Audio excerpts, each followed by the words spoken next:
অনেকদিন ধরেই ভাবছিলাম এই পুরনো সোফাটাকে আমরা চেঞ্জ করে নতুন একটা সোফা নিয়ে আসব, কিন্তু এটাতে আপনাদের ভাই একদমই রাজি হচ্ছিল না। আপনাদের ভাই আমাকে বলল, চলো আমরা এক কাজ করি, সবাই তো সোফা চেঞ্জই করে, চলো আমরা একটু ভিন্ন কিছু করি, এই সোফাটাকে আমরা নতুন একটা লুকস দিয়ে দিই। তো যেই ভাবনা সেই কাজ, পুরনো সোফার লুকটাকে আমি কিভাবে নতুন সোফায় রূপান্তরিত করলাম তা নিয়ে থাকবে মূলত আমার আজকের এই ব্লগটা। হ্যালো, আসসালামু আলাইকুম everyone, welcome to my new blog. আপনার ভাইয়া ডিরেক্টলি ফ্যাক্টরিতে যেয়ে একদম তাদের সাথে কথা বলে ওখান থেকে লোক নিয়ে আসে, তাদের কাছ থেকে আমরা প্রথমে মেজারমেন্ট নিয়ে নিই। আমাদের এই সোফাটাকে আমরা একটু মডিফাই করব এবং সবকিছু ফেলে দিয়ে সবকিছু নতুন জিনিস লাগাবো। তো এটার জন্য আমাদের কি কি লাগবে, কি পরিমাণ জিনিস লাগবে সবকিছুর আমরা একটা লিস্ট নিয়ে নেই এবং আমরা প্রথম এই সোফাটাকে কি কালার দিব সেটাই আগে চুজ করছিলাম, কারণ খুব সুন্দর একটা প্রিমিয়াম কোয়ালিটির কাপড় এবং কালার যেটা আমাদের সোফার লুকসটাকে অনেকটা প্রিমিয়াম করবে, সেটার জন্যই আমরা প্রথমে কাজ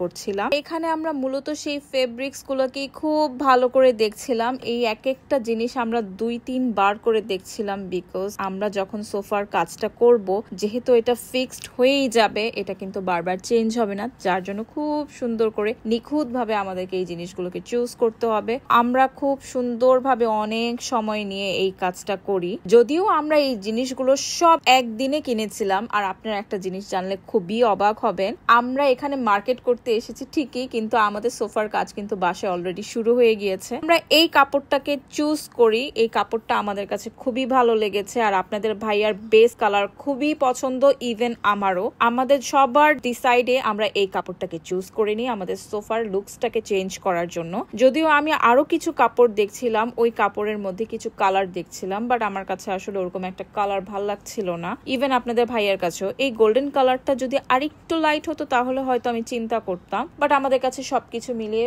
আমাদের জন্য পারফেক্ট, যার জন্য আমরা ওই কাপড়টাকেই সিলেক্ট করি। দেন আমি আমার পুরাতন সোফার সমস্ত ফোম গুলোকেও চেঞ্জ করে ফেলেছি, একটা সিঙ্গেল ফোমও রাখিনি। এর জন্য আমরা এখানে ফোম গুলা পর্যন্ত সিলেক্ট করছিলাম। আমি এখানে এই অ্যাশ কালারের কাপড়টা দেখছিলাম আমার অন্য একটা জিনিসের জন্য, তো আমরা চিন্তা করলাম যে না, আগে সোফার জিনিসগুলো নিয়ে নিই, পরে না হলে ওটার জন্য দেখা যাবে। তো আমি যেটা বলছিলাম যে আমি প্রত্যেকটা ফোম, হাতল যা আছে এভরিথিং আমি আমার সোফার চেঞ্জ করি। জাস্ট সোফায় কাঠটা ছিল, বিলিভ মি, আর কিচ্ছু এই সোফায় নেই। এই সোফার প্রত্যেকটা জিনিস আমি পরিবর্তন করেছি সব প্রিমিয়াম জিনিসগুলো নিয়ে। আমি সোফার প্রত্যেকটা ফোম, প্রত্যেকটা জিনিস খুবই প্রিমিয়াম কোয়ালিটি লাগিয়েছিলাম, যাতে এটা অনেক ভালো হয়, ফিনিশিংটাও অনেক ভালো আসে এবং অনেক টেকসই হয়। তাই এটার প্রত্যেকটা ব্যাপারে আমি একদমই সিনসিয়ার ছিলাম, কোনো কম্প্রোমাইজ করিনি।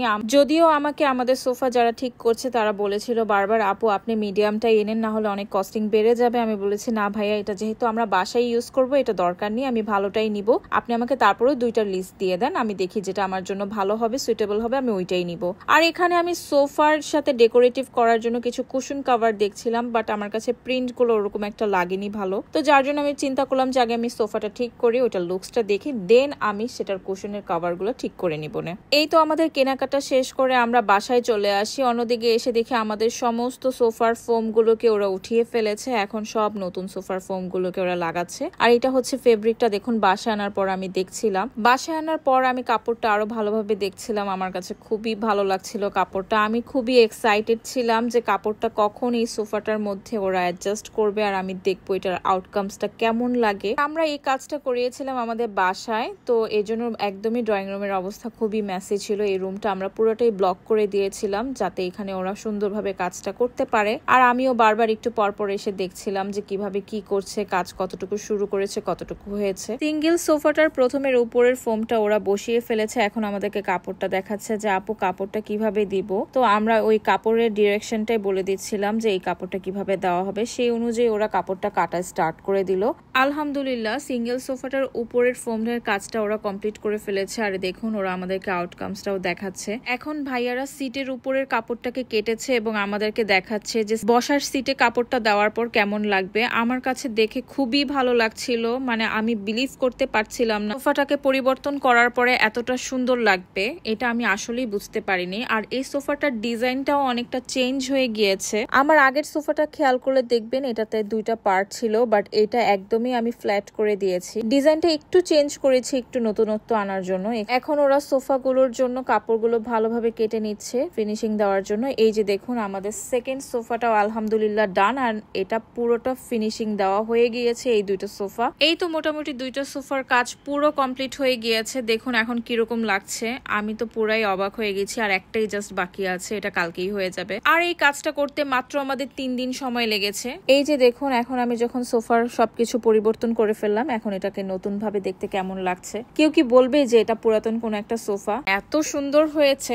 আপনাদের কাছে কেমন লেগেছে অবশ্যই আমাকে কমেন্ট করে জানাবেন। এটা বিশ্বাস করেন বাসায় করতে অনেক কষ্ট হয়েছে, বাট কষ্টের পরও আমাদের সবকিছু ঠান্ডা হয়ে গিয়েছে। সোফার আগের আর পরের লুকসটা দেখে আমাদের আসলে মন অনেক খুশি হয়ে যায়। তো আমার ভিডিওটা আজকে এখানে আমি শেষ করে দিচ্ছি। ভিডিওটা কেমন লেগেছে অবশ্যই কিন্তু আমাকে কমেন্ট করে জানাবেন। আর আপনাদের কাছে যদি আমার এই আইডিয়াটা ভালো লাগে অবশ্যই আপনারা চাইলেও আপনাদের ঘরটা কিভাবে সুন্দর করতে পারেন। বরং আমি আপনাদেরকে একটা টিপস দিব, যদি আপনাদের বাসার সোফাগুলো এরকম পুরনো থাকে আপনারা সেটাকে ফেলে না দিয়ে এটা একটু মডিফাই করে এটাকে নতুনত্ব করার চেষ্টা করবেন। দেখবেন এটাই সবাই চিন্তা করবে যে কোথা থেকে কিনেছেন আপনি।